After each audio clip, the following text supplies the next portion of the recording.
Informação prévia. O atraso na publicação deste episódio deve-se exclusivamente à irresponsabilidade do autor.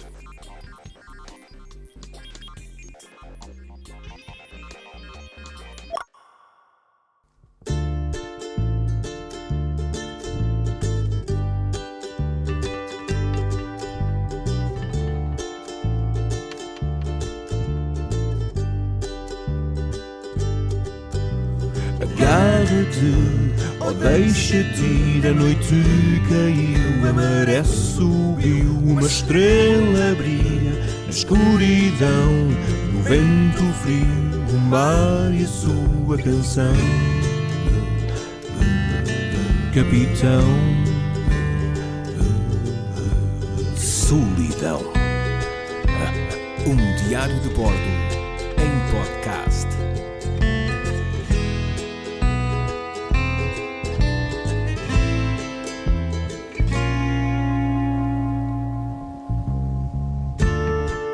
Olá a todos, o meu nome é David Arroz, sejam muito bem-vindos ao segundo episódio de Capitão Solidão Podcast, um programa gravado num velho farol imaginário. Estamos finalmente em maio e posso dizer que este ano começou com uma lentidão, um peso, um arrastar de horas... Assim não dá. Então, Chega aqui alguém, começa a ouvir isto e adormece. Achas? Oh, lá estás tu, tenho a certeza. Isto é um podcast. E um podcast é para dizeres às pessoas aquilo que sentes, pá, para falares com elas, para elas sentirem que estás vivo, pá, que tens sangue dentro de ti, pá, que tudo mexe, que a vida é boa, sei lá. Ou que a vida é má também pode ser. Não sei, pá. tem sido difícil, porque criar este episódio, ainda por cima, como sendo o episódio que será o exemplo para todos os outros, não é fácil e põe-me nervoso porque... Eu sei, eu percebo, mas vamos começar isto de uma maneira... Olha, tenho aqui uma ideia. Primeiro vamos pôr aqui uma trilhazinha sonora. O que é que achas? Olha esta.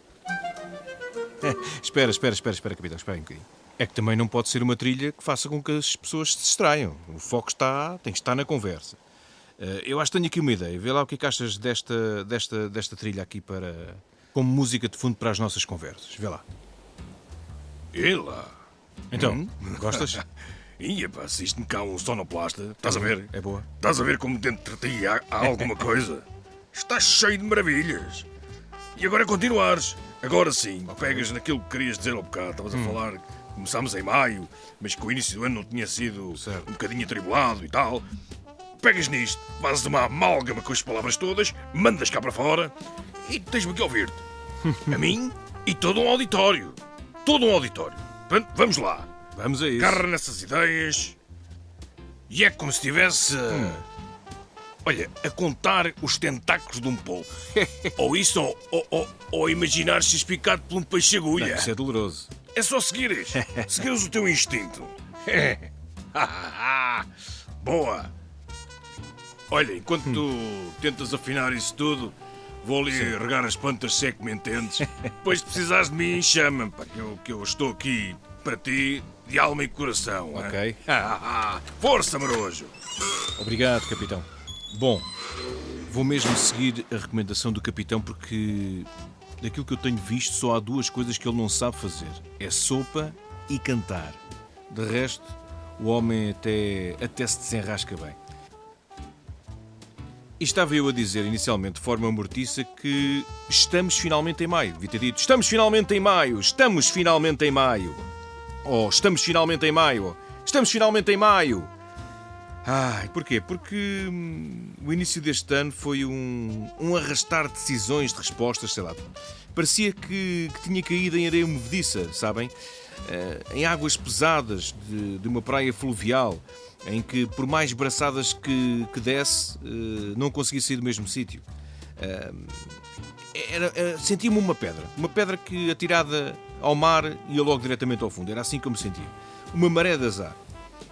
E a minha pergunta era esta: será que fui o único a sentir que não entrei com os dois pés bem assentos em 2026? Mas que raio de frequência foi esta? Eu dei por mim a perguntar se estava bem alinhado com o planeta, sabem? é que só vislumbrei o final deste lamaçal já a meio do mês de abril. É que foram 14 semanas desgastantes, imprevisíveis, com aquelas notícias que todos fomos acompanhando tão inalcançáveis que faziam desta realidade quase ficção. Era inacreditável. E tudo isto sem esquecer este inverno. Mas que inverno foi este? Que chuvas foram estas e que tempestades foram estas e que acontecimentos foram estes de norte a sul e nas ilhas? Que foi isto? É que tirando o meu joelho esquerdo que continua na frequência errada, parece que finalmente encontrei água no deserto. E como já bebi um copinho ou dois, de água, claro, quero aproveitar para vos falar da viagem que fiz em família ainda durante o mês de abril. Foi uma grande viagem. Fomos à Serra da Lousã. Vejam lá. Querem ouvir? Vamos a isso. Que dia incrível para uma bela caminhada. Serra da Lousã. Para onde começar? Bem, pelo início, claro. E dizer-vos que não fui eu que peguei na minha família, foi a família que pegou em mim. E decidimos ir então até à Serra da Lousã. É uma serra com 1205 metros de altitude no ponto mais elevado e que se situa na transição do distrito de Coimbra para o de Leiria. Pois é, eis uma verdadeira aventura dos 5. Isto porque decidimos levar a nossa filhota de 4 patas, a Amy, e por esse motivo escolhemos um pet friendly, equitar rural, um bed and breakfast situado em Miranda do Corvo. A Amy estava nas 7 quintas. Ela podia ir para todo o lado. Quarto, sala de pequeno almoço, restaurante. O que pedir mais? O que pedir mais? É que apesar desta patuda ter apenas 10 meses, comporta-se bem melhor do que eu em viagem. E para não dizer que nós também estávamos nas 7 quintas, ou nós estivéssemos nós numa quinta, apesar de ser sábado. Bom, como todos nesta família gostamos de caminhar, à exceção do meu joelho esquerdo, que nem à força dos anti-inflamatórios lá vai, decidimos ir de encontro ao trilho da cascata de Rio dos Mouros, em Condeixa. E o que é que vos posso contar desta caminhada? Simples, beleza natural, perfeito. Trilhos, lindíssimos. Passadiços, incríveis. Pequena ponte suspensa, magnífico. Cascata, zero. Não havia cascata. Não havia cascata e recordam-se de como eu comecei este episódio. A dizer-vos que, com a quantidade de água que caiu neste inverno, bom, só que da cascata em questão, nem uma gota de água para a amostra. Nem uma poça no curso de água.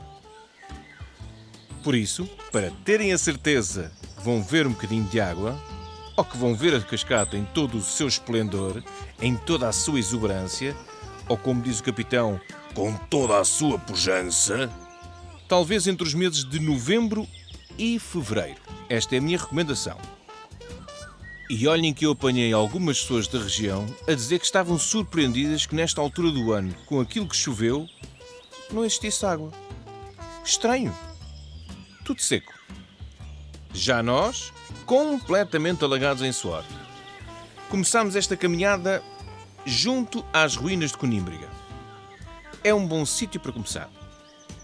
Visitámos também as aldeias de xisto de Gondramás, no concelho de Miranda do Corvo, e Talasnal, localizada na vertente ocidental da Serra da Lousã. Como é que eu sei isto? Porque li. Ambas, a meu ver, são de paragem obrigatória. Porquê? Têm uma beleza extraordinária. Estão extremamente bem cuidadas, as casas recuperadas. Apenas senti falta de... como é que eu ia dizer? Alguma autenticidade, sabem? Porque faltou gente, faltou o calor humano, faltaram aqueles 2 dedos de conversa, 2, 3, 4. Aquilo a que nós estamos habituados. Percebem o que eu quero dizer? É que para além dos visitantes diários e de 2 restaurantes que estavam abertos ao público, não vi mais ninguém.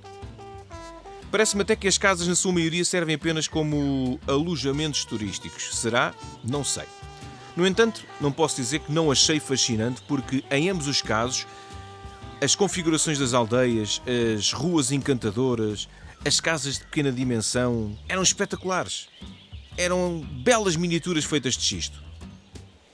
E eu sei que me vou repetir, mas eu não posso deixar de falar sobre a incrível beleza que a Serra da Lousã tem para nos oferecer. E, apesar dos incêndios de 2025 e da tempestade Christine, que deixaram marcas visíveis e profundas em toda a região, há uma beleza exclusiva na Serra da Lousã. E a natureza quase que não nos pede nada em troca. E nós podemos retirar tanto dela. E aquilo que nos é pedido é simples: proteger, cuidar e preservar a natureza. Por isso, levem a máquina fotográfica, aproveitem ao máximo a natureza, divirtam-se, deixem-se levar.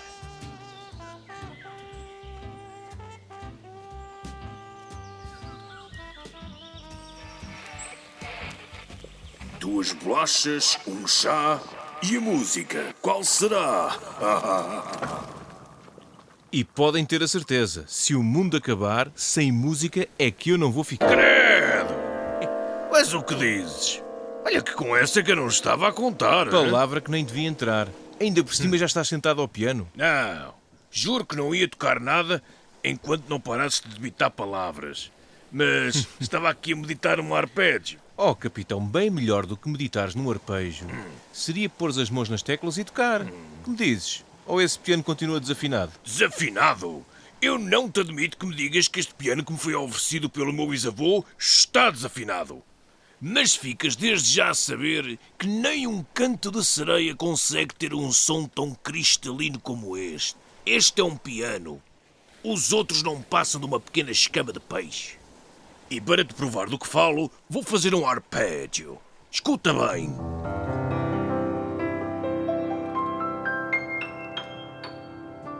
Bem, não há dúvida que o capitão continua a surpreender-me todos os dias. Todos os dias. Até quando faz chá. Mas, já que estamos nesta secção, vamos falar sobre música, porque não? Este espaço foi criado para partilhar convosco aquilo que tenho escutado nos últimos tempos. Mas hoje, como exceção, vou falar-vos do primeiro álbum em formato CD que comprei quando tinha 16, 17 anos. E vocês, ainda se lembram do vosso? Ainda se lembram qual é que foi a banda? Ainda se lembram a quem o compraram? Se era novo, se era usado? Ainda se lembram do preço? Provavelmente sim, provavelmente não. Como colecionador incorrigível, já perdi a conta aos discos que tenho. Se calhar, não se chama isto um colecionador. No entanto, não perdi a esperança e tenciono ter a minha coleção devidamente catalogada antes de atingir meio século de idade. Bom, se eu puder fazer isto depois de um século, não será nada mal. Bom, sem mais demoras, segue o disco. É nada mais, nada menos do que Stranger Than Fiction dos Bad Religion, lançado pela Atlantic Records em 1994.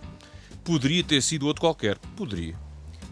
Mas, por qualquer razão que nem sei bem explicar porquê, foi este o disco que escolhi. Quando coloquei este CD na aparelhagem, foi como se tivesse sido atingido por um relâmpago.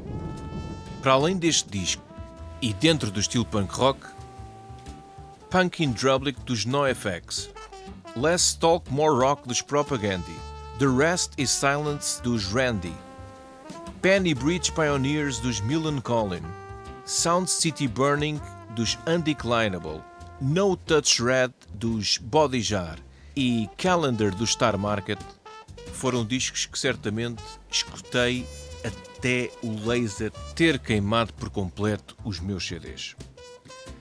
Admito ter despertado algo tarde para a música, assim como para a literatura, mas encontrei os amigos certos no ensino secundário que me deram a ouvir dezenas de bandas, para não dizer centenas, de géneros diferentes, e foi a partir daí que nasceu uma paixão tão intensa e voraz que ainda hoje se mantém através deste espírito de colecionador incorrigível. E voltando aos Bad Religion, há bandas que criam fórmulas únicas e os Bad Religion podem ter a certeza que são uma delas. Voltando ao álbum Stranger Than Fiction, o que vos posso dizer é que este disco tem uma sequência de canções inacreditável. Para mim, é estar com uma obra-prima nas mãos e no coração. Cada canção abriu portas que nem sequer sabia que existiam dentro de mim. Canções como Incomplete, Stranger Than Fiction, Tiny Voices, The Handshake, Better Off Dead, Infected, Television, Slumber, Inner Logic, What Is This, 21st Century Digital Boy e News from the Front são como um tornado. Muito obrigado, Bad Religion, por este disco.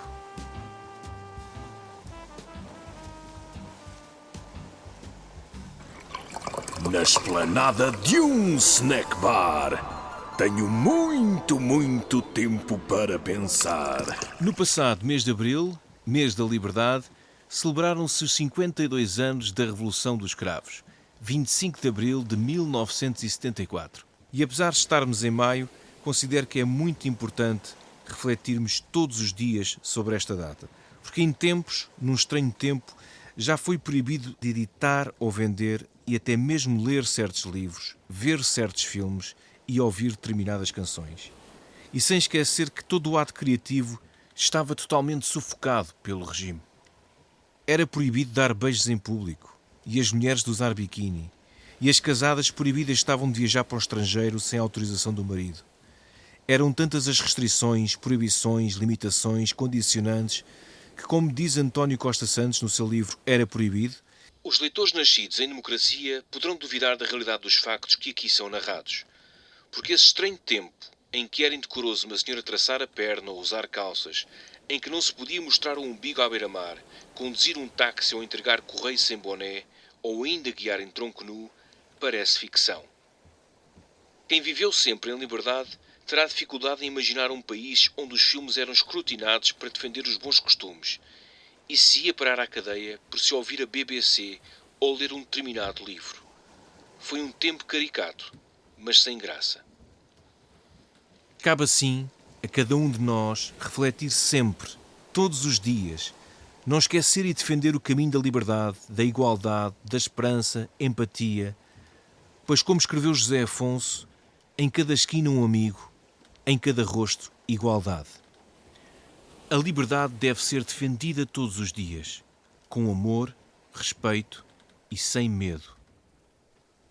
E como li na página de Instagram Um Cravo por Dia, uma página recente que recomendo que sigam, liberdade é estar atento. Liberdade é património de todos. Porque a liberdade conquista-se, preserva-se e pratica-se 365 dias por ano. Abril de 2026 já passou, mas Abril vive sempre, todos os dias, na voz de quem ama e respeita a liberdade.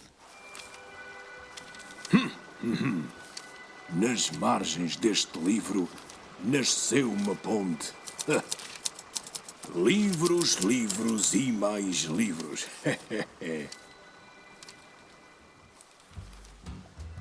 Eu bem que podia dizer que o mundo pode acabar, mas sem literatura é que eu não vou ficar. Mas é melhor não, porque senão ainda apareceu o capitão que quer tocar outra vez piano, flauta, trompete ou clarinete. Ou pior, cantar. Daí que não vou dizer nada, pode ser que ele não apareça. Está sempre à escuta, sempre à espreita. Lá fora, cá dentro. E vejam bem isto. Há pouco pediu-me para ter aqui um espaço só dele neste podcast. Um espaço onde pudesse libertar pensamentos, pudesse divagar, filosofar, a expor o que vai dentro da sua alma, vejam só. Ainda estou a meditar sobre esse assunto. Para já, gostaria de falar sobre um tema que adoro. Livros. Literatura. Comecei a minha caminhada pela literatura algo tarde, mas quando encontrei o caminho decidi não perder tempo. E enquanto alguns dos meus colegas e amigos detestavam com todas as suas forças as viagens na minha terra de Almeida Garrett, ou os Maias do grande Essa de Queiroz, ou a aparição de Virgílio Ferreira, eu vibrava. Vocês também? É que a partir daqui, mesmo com toda a ingenuidade e inocência da altura, e com resultados no ensino secundário que deixavam muito a desejar, deixei-me levar pela viagem sem quaisquer ideias preconcebidas. Deixei-me deslumbrar com todo o universo disponível. Desde Milan Kundera, Hermann Hesse, passando por Truman Capote, José Saramago, Júlio Diniz, Orwell, Exupéry, Hemingway, Haruki Murakami, Kafka, Patrick Süskind, Gabriel Garcia Marques. Isto apenas para vos situar e dar alguns exemplos. É claro que também li o Diário de um Adolescente com a Mania da Saúde e os livros de uma aventura de Ian Livingstone e de Steve Jackson, onde o leitor é o herói. Li muito e retive pouco nessa altura da minha vida. Aliás, como vos disse, a minha memória é mesmo de peixe. Uma vez em conversa com a minha psicóloga, disse o quanto lamentava o facto de não conseguir reter histórias que lia por muito tempo. É que elas desaparecem como folhas de papel no meio de uma tempestade. Mas ela disse uma coisa muito acertada e essa sim vai ser difícil de esquecer. Disse-me, o que verdadeiramente importa é a sensação que o livro que estamos a ler nos dá. E ela tem razão. Apesar de ter a certeza de que algo fica retido e arrumado nas gavetas da minha curta memória, eu comecei a dar valor ao prazer da leitura, por tudo aquilo que ela me dá e que jamais serei capaz de lhe devolver. É que a literatura consegue-nos apontar pormenores de um caminho, por vezes tão comoventes, que de outro modo nos passavam completamente ao lado. Por isso digo, estejam onde estiverem no universo da literatura, se estão felizes, continuem a navegar sem medo e a entregar-se com toda a alma e coração ao prazer da leitura. É claro que eu tenho as minhas preferências. Há terrenos onde eu me sinto solto e leve e há outros onde tudo é mais denso, tudo é difícil. Mas para mim, até esses caminhos são necessários ao meu aperfeiçoamento. E querem ouvir mais uma confidência? Pois aqui vai. Eu tenho um objetivo traçado no que a leitura diz respeito. Vão existir desvios, claro que sim, e ainda bem. Mas a resposta nasceu de um conjunto de perguntas que faço há muito tempo. E que são estas. Com 45 anos, quantos livros ainda me cabem ler até ao final da minha vida? Terei tempo? Terei saúde? Terei visão? Discernimento? Vontade? E tendo por base a resposta que dei a todas estas perguntas, decidi mergulhar maioritariamente no universo dos clássicos. Porquê? Perguntam vocês. Porque apesar de ter uma memória de peixe, há ensinamentos que ficam. Há questões filosóficas que vejo serem respondidas ou abordadas com muita assertividade nos livros. E há um conhecimento bastante aprofundado do ser humano que vai muito para além de contar uma história, percebem? Talvez a história seja mesmo a superfície de todas as ideias e pensamentos destas obras. Mas como diz um grande amigo meu, o melhor da literatura encontra-se no século XIX. Ele, que é um devorador de clássicos, que navega suavemente por romances densos e digestão prolongada, faz-me acreditar a cada dia que passa que tem razão. É que eu acho que ele tem mesmo razão. E apesar de neste preciso momento estar a ler um desses tais clássicos, vou falar-vos de 4 livros, sendo que um deles, pelas várias leituras que fiz aos meus filhos, tornou-se numa espécie de livro de conforto. Este e O Príncipezinho de Antoine Saint-Exupéry, mas isso é outra história que ficará para um outro episódio. E sem estar a querer ser pretencioso, deixo aqui as minhas sugestões de 4 livros, sendo que 2 destes encontram-se na minha lista dos 10 melhores de sempre. Um deles é Heróis Sem Glória, do escritor irlandês Ferdia Lennon, editado em 2024 e chegou a Portugal em 2025 através da editora Clube de Autor, e considero que foi uma aposta verdadeiramente ganha. Para quem é amante de literatura, este não pode faltar na estante.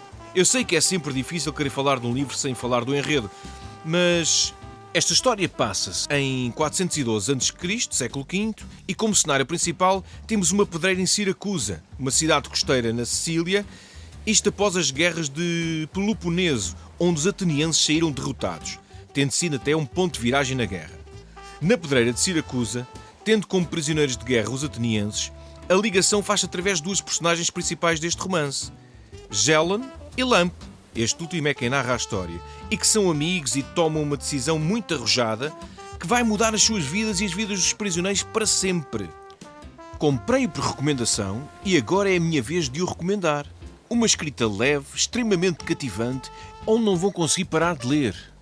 Uma história fascinante que contém nas suas páginas momentos de felicidade, de empatia, de tristeza, de humor, brutalidade, desilusão, compaixão e esperança. Não posso ir mais longe. Leiam, por favor. Agora, John Steinbeck, um mestre, um dos gigantes da literatura. Steinbeck é um universo à parte e sempre que decido caminhar pela sua escrita, rendo-me à sua beleza.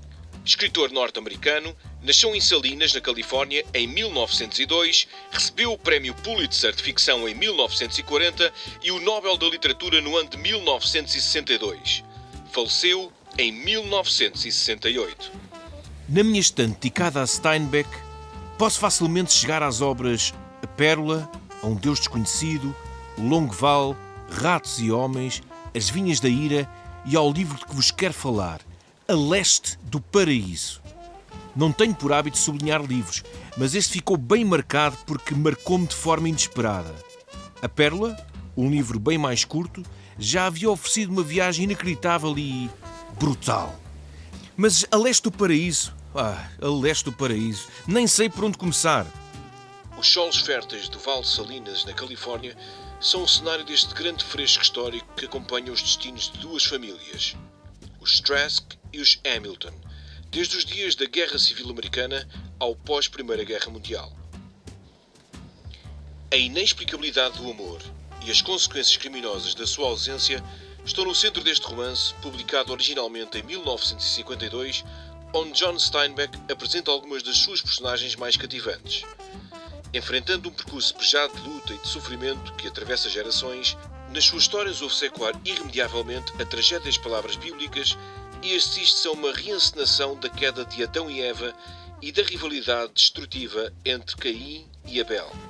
A Leste do Paraíso é uma obra de maturidade e de grande fogo, uma história brutal e apaixonante sobre a qual escreveu o próprio autor.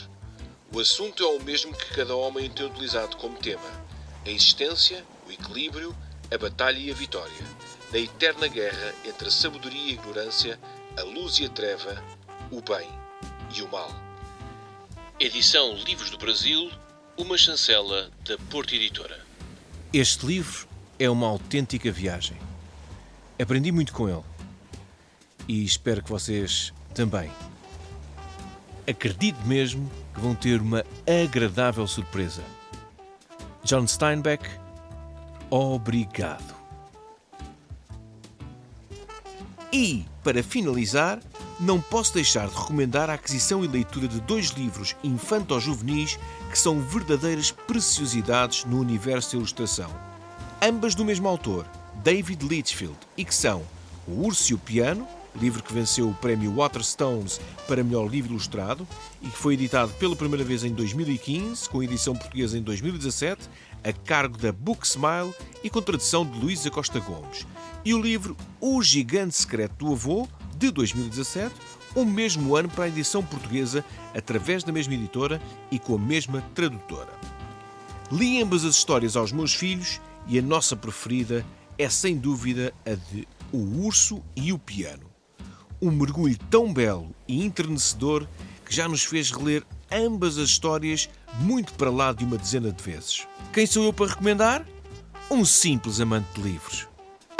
E já agora, de 27 de maio a 14 de junho, realiza-se a 96ª edição da Feira do Livro de Lisboa, que é o maior evento literário da cidade. E já sabem, boas leituras e até à minha próxima leitura.